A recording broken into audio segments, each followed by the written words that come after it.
Caroline Watson smiled gently at the elderly man across the counter while checking the prescription. As a pharmacist in the small town of Lincoln Hill, she knew many of the local residents by name. "Mr. Johnson, do you understand how to take your medication?" After the old man nodded, Caroline confirmed she had 10 minutes left until the end of her shift and glanced out the window. On this chilly October afternoon, the trees were beginning to change color, their leaves swaying in the wind. She planned to pick up her daughter Lily from piano lessons today. The phone rang at that moment. Lincoln Hill Pharmacy, Caroline Watson speaking. The voice on the other end was from St. Joseph's Hospital, saying it was her mother Eleanor's doctor. Caroline suddenly felt a tightness in her chest. "Ms. Watson, I'm sorry to inform you that your mother's condition has taken a turn for the worse. Could you come to the hospital as soon as possible?" Caroline put down the phone feeling numb. Eleanor had been hospitalized for pneumonia treatment a few days ago but was supposed to be recovering. Her mother had always been a healthy, active woman. "Jeff, I have an emergency. Can I leave early?" she called to her colleague. "Of course, go ahead. Take care." Caroline quickly gathered her things and called Lily's school. She needed to cancel the piano lesson and have her daughter wait at school. Her 7-year-old was very understanding and worried about her grandmother. While driving, Caroline called her husband Victor. As an executive at a pharmaceutical company, he was supposed to be at a meeting in Chicago this week. Lately, his overseas business trips had been increasing, leaving him away from home more often. "This is Victor Watson. I can't take your call right now. Please leave a message." It was his voicemail. Caroline sighed. "Victor, it's me. Mom's condition has worsened, so I'm heading to the hospital right away. I'll pick up Lily too. Please call me back." Upon arriving at the school and explaining the situation, Lily immediately ran to her mother's side. Her long black braids swayed, and concern showed in her blue eyes. "Is Grandma okay?" "I don't know yet, Lily. But we're going to see her now." On the way to the hospital, Lily sat quietly, hugging her stuffed animal. Caroline squeezed her daughter's small hand. "Grandma will get better." Caroline had to admit that those words were meant to encourage herself as well. When they arrived at St. Joseph's Hospital, Dr. Harrison was waiting. The gentle doctor with graying hair led Caroline and Lily to a quiet place. "Ms. Watson, your mother's pneumonia has become severe, causing respiratory distress. She's currently on a ventilator in the intensive care unit." At the doctor's words, tears welled up in Caroline's eyes. "But what are her chances of recovery?"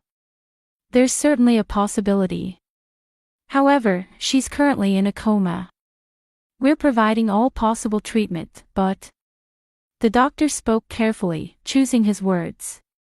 Lily tugged at Caroline's sleeve. "Mom, I want to see Grandma." Dr. Harrison smiled kindly. "Of course you can. Just understand that your grandmother is in a deep sleep right now and can't talk." Walking through corridors filled with the smell of disinfectant, they arrived at the intensive care unit. In Eleanor's room, only the regular beeping of monitors broke the silence. Her once vibrant mother now lay quietly on white sheets. Her face was pale, her lips dry, with a ventilator tube extending from her mouth. Caroline took her mother's hand. It was cold, but there was definitely a pulse. "Mom, we're here. Lily's with me too." Lily approached her grandmother's bed and quietly held her hand. Strangely, she showed no signs of fear. Instead, she gazed directly at Eleanor's face, as if sensing something. "Grandma, can you hear me? Please get better." Lily's voice was small but steady. Caroline was surprised by her daughter's mature attitude, yet felt her heart constricting. The fear that her mother might never regain consciousness weighed heavily on her. A nurse entered quietly and checked Eleanor's vital signs. "Your mother is a strong person. She'll certainly get better, she said kindly. Caroline gazed at her mother's face and wept. Victor still hadn't called back, and she felt like she was bearing everything alone. Outside the window, the evening sky was beginning to turn red. "Mom, don't cry," Lily gently stroked her arm. "Grandma can hear our voices." "I know it." Caroline was slightly comforted by her daughter's words and hugged her. No matter how difficult the days ahead might be, she had her beloved daughter. And her mother was still alive. She couldn't give up hope. 5 days had passed since Eleanor's hospitalization. The sound of cold October rain hitting the hospital window had become familiar to Caroline. With help from her pharmacy colleagues, she had adjusted her work schedule, spending mornings at work and afternoons at the hospital. Lily often spent time after school with her mother at the hospital. "Good morning, Ms. Watson." Nurse Jennifer Clark entered Eleanor's room. She was a middle-aged black woman with a warm smile and gentle hands. For Caroline, Jennifer's presence had become a great source of support. "Good morning, Jennifer. Any changes?" Jennifer shook her head while beginning to check Eleanor's vital signs. No major changes. But her breathing might be a little easier than yesterday. Still, Eleanor remained in a coma. Caroline took her mother's hand and applied moisturizing cream to her dry skin while thinking. Contact from Victor had been minimal. He rarely came to the hospital, citing his busy work schedule. Even last night, when he finally called, the conversation was brief. "My business trip has been extended again." "I'm sorry," his voice sounded tired. "How is Eleanor?" "No change." "When can you come home?" "I think I can be back by the weekend. It's a crucial time for the company's new drug project." "You understand, right?" Caroline pretended to understand, but dissatisfaction was growing inside her. Married to Victor for 10 years, she thought she understood the importance of his work. However, this distance during a family crisis was creating small cracks in her heart. "Would you like some tea?" Jennifer offered. "You should take a break." The two sat facing each other in the cafeteria. "Victor can't come?" Jennifer asked gently. "He seems busy with work," Caroline smiled wryly. "The pharmaceutical industry waits for no one." "That must be hard." "Don't try to handle everything by yourself." As an experienced nurse, Jennifer had seen many families suffering. Her eyes were kind, yet had a sharpness that seemed to see through things. "How's Lily? Does she understand the situation?" "She's surprisingly calm." "She's even encouraging me," Caroline smiled slightly. "But sometimes she says strange things." "Like what?" "She says, 'Grandma talks to me,' even though she's in a coma." Jennifer nodded silently. Children sometimes sense things that we adults can't perceive. Caroline shrugged. Lily has always had a vivid imagination. When they returned to the room, Lily had arrived from school and was reading a picture book at her grandmother's bedside. "Mom, you're back," Lily looked up. "I was reading The Three Little Pigs to Grandma. She can hear me." "I'm sure she's happy about that," Caroline stroked her daughter's head. That evening, there was a knock at the door, and an unfamiliar young doctor entered. "Are you Caroline Watson?" "I'm Dr. Parker. I'll be your mother's attending physician from today." He was in his early 30s, a man with an intellectual air. "What about Dr. Harrison?" "He's being transferred to another hospital," he explained apologetically. "I'm sorry for the sudden change. I've received all your mother's records." Dr. Parker continued while checking Eleanor's chart. "Actually, I'd like to review your mother's treatment plan. I'm wondering if the current combination of medications is optimal." As a pharmacist, Caroline reacted sensitively to the doctor's words. "What do you mean?" "The amount of sedatives being administered to your mother seems a bit excessive in my experience." With some adjustments, we might be able to hasten her recovery of consciousness. A small hope lit in Caroline's heart. Could you do that? Let's try a new prescription starting tomorrow, Dr. Parker smiled kindly. Please don't lose hope. That night, Caroline and Lily returned home exhausted. The old two-story house was where Eleanor used to visit every weekend to tend the garden before she fell ill. Lily, take a bath and then do your homework. Yes, Mom, Lily answered obediently. I'm going to make a charm for Grandma. While Caroline was preparing dinner, the house phone rang. She thought it might be Victor, but it was an unfamiliar woman's voice. Is Mr. Victor Watson there? My husband is away on business. May I ask who's calling? Oh, I'm sorry. This is customer service from the rental car company. There's an issue with Mr. Watson's credit card. What kind of issue? It's regarding a vehicle return at our Chicago branch. If he returns, could you ask him to call this number? After hanging up, Caroline felt something didn't quite add up. Victor was supposed to be in Chicago, so why would there be talk about returning a rental car? Telling herself it might be a misunderstanding due to fatigue, she headed to Victor's study. Opening the desk drawer, she found bundles of neatly arranged documents. Victor had always been meticulous. When she tried to check the business trip receipts, her eyes fell on a hotel receipt from New York, not Chicago. The date matched the period when Victor had claimed to be in Chicago. She began examining other receipts and noticed several instances where the locations in the past 3 months' travel records didn't match the destinations Victor had mentioned. Anxiety spread through her chest. Mom, I took my bath. Lily's voice brought Caroline back to reality. She quickly returned the documents to their original place and closed the drawer. Well done. Now, let's have dinner. At the dinner table, Lily suddenly said, Grandma told me. What did she tell you? That Dad is hiding something. Caroline nearly dropped her fork. Lily, Grandma can't talk right now. But I can hear her, Lily said with a serious expression. Grandma said to keep an eye on Dad. Caroline wanted to think her daughter's words were just a product of childish imagination. However, combined with the discrepancies in the receipts, she felt an uneasy shadow falling over her heart. The next afternoon, the hospital corridor was quiet. Outside the window, a cold breeze was swirling up the autumn leaves. On her way to the room, Caroline was thinking about the receipts she had found last night. She had called Victor in the morning, but he was in a meeting and their conversation was brief. His voice had seemed rushed. I'll definitely be back by the weekend, he promised. I'm worried about Eleanor too. Caroline wanted to believe him.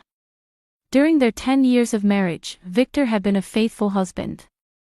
At least she thought so. But now, seeds of doubt had been planted in her heart. When she entered Eleanor's room, Dr. Parker had just finished his examination. Hello, Caroline. We started the new medication this morning. Your mother's respiratory condition is showing slight improvement. And her consciousness? Not yet, but we've adjusted the sedative dosage, so there might be changes in the coming days, he smiled kindly. Is Lily at school? Yes, but she plans to come here after school. After the doctor left, Caroline sat at Eleanor's bedside. Her mother's complexion seemed a little better. She took her mother's hand and spoke quietly. Mom, can you hear me? Lily says you talked to her. Is that true? Only the regular sound of the monitor answered. Caroline closed her eyes and exhaled deeply. Fatigue was overtaking her. At 3 o'clock, Lily rushed into the room. Mom! The teacher said I could leave early today. That's nice, Caroline smiled.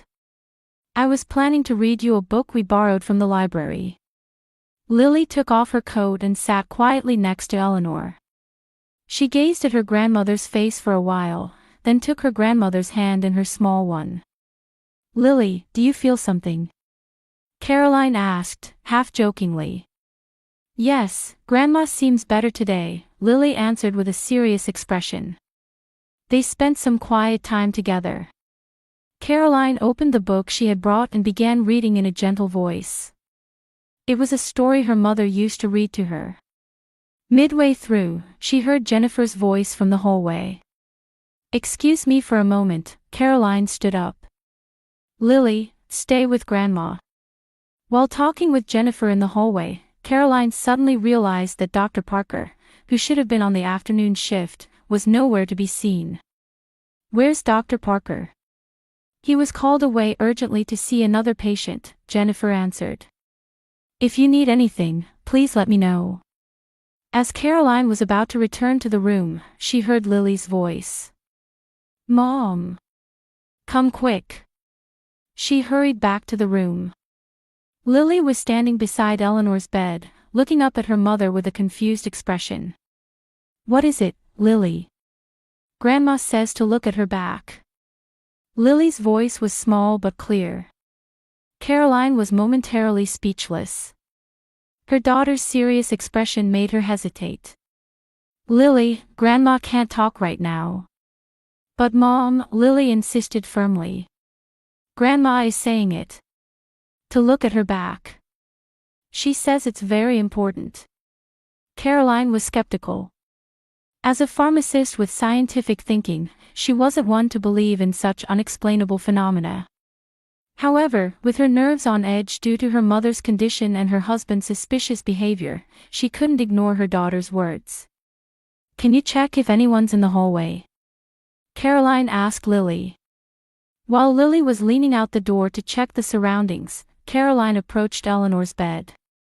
Gently tilting her mother's body, she opened the back of the hospital gown.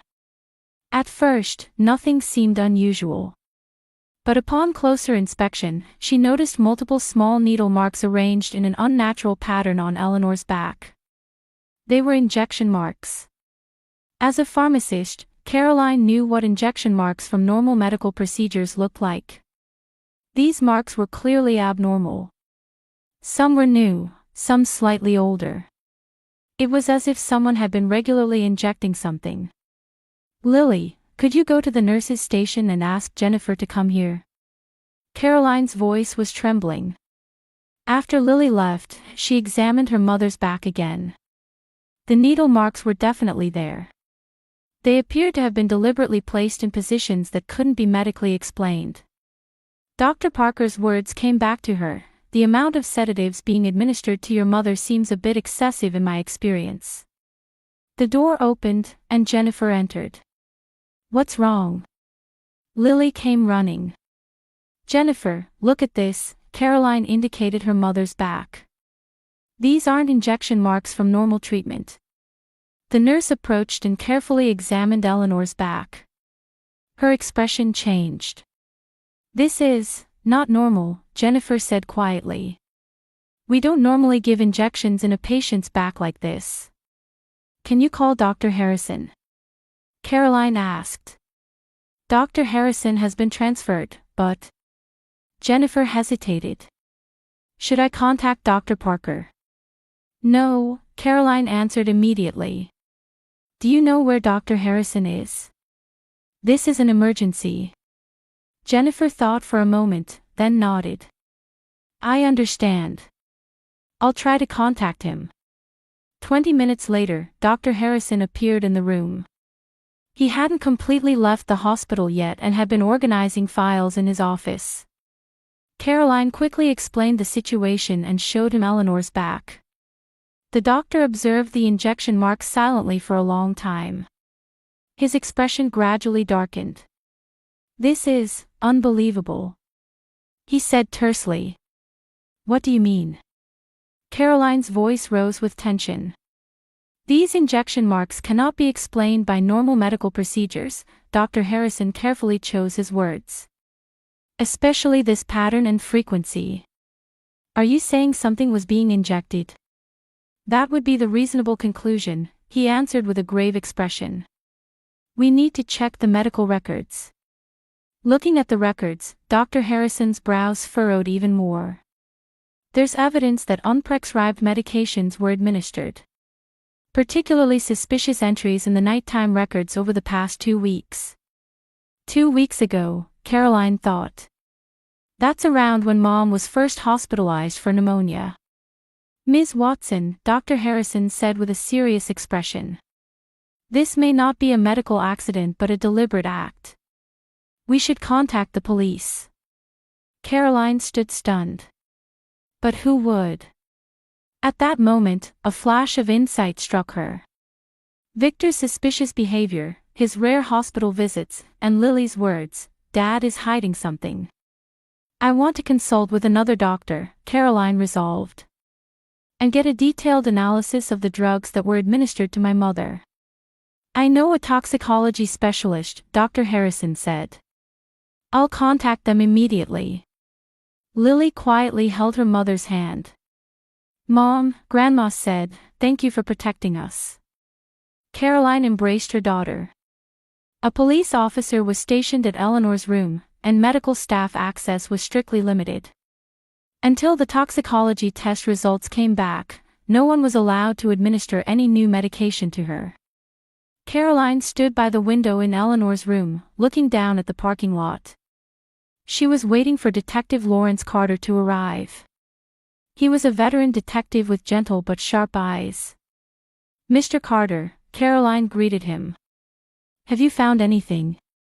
We've made some progress, Detective Carter said in a quiet voice.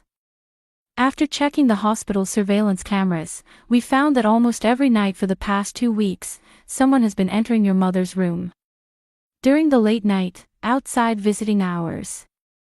Who is it? Caroline's heart raced. We couldn't identify them clearly from the footage. The person always wore a hat and concealed their face, he continued cautiously. However, judging from the build and gait, it's definitely an adult male. Caroline bit her lip. Deep down, she sensed who this person might be. But she wanted confirmation. That's not all, Detective Carter opened his notebook.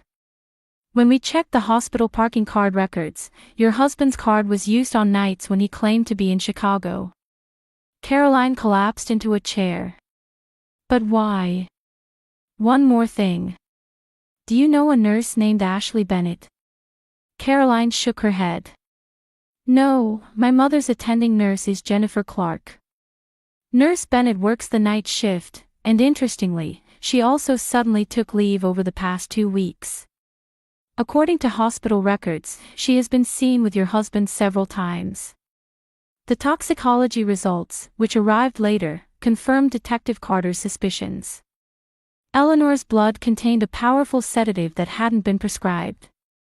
The drug could potentially be fatal if administered long-term. This could be attempted murder with indirect intent, Detective Carter said with a stern expression. Caroline was stunned.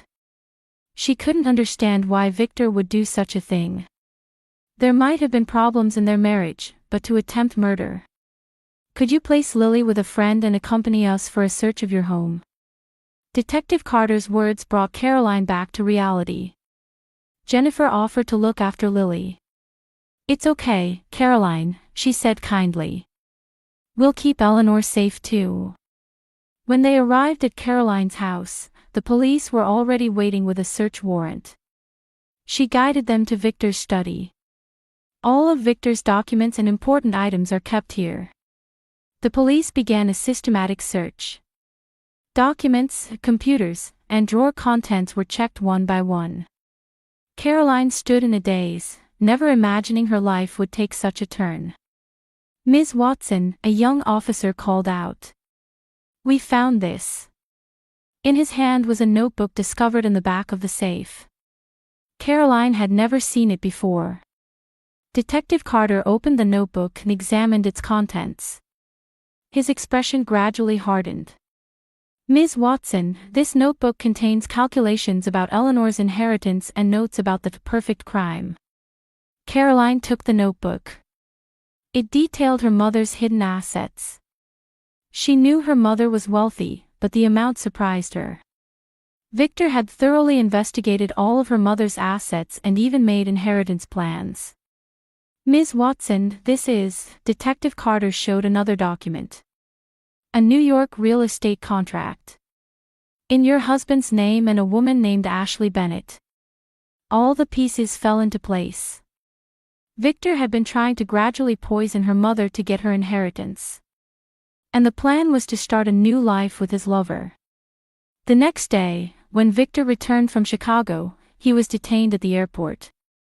In the interrogation room, Caroline met with her husband just once. "Why?" That was all she asked. Victor's expression had crumbled. Gone was his once confident demeanor, now sat an exhausted middle-aged man. "There was a time when I loved you," he said in a low voice. "But after meeting Ashley, everything changed. She understood my talents. And with Eleanor's assets, we could have a new life. You tried to kill my mother." Caroline's voice shook with anger. "She's nearly 70. She wouldn't have much time anyway. I was just hastening it a little." Victor's excuse was feeble.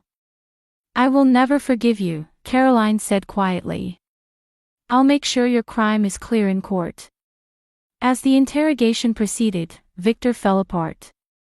Ashley was also arrested, and she too confessed. The two had planned to target her mother's assets, using Ashley's nursing knowledge to gradually weaken Eleanor using methods difficult to detect. The evidence was overwhelming: surveillance camera footage, toxicology results, notebook contents, and finally, confessions. Caroline returned to the hospital and sat at her mother's bedside.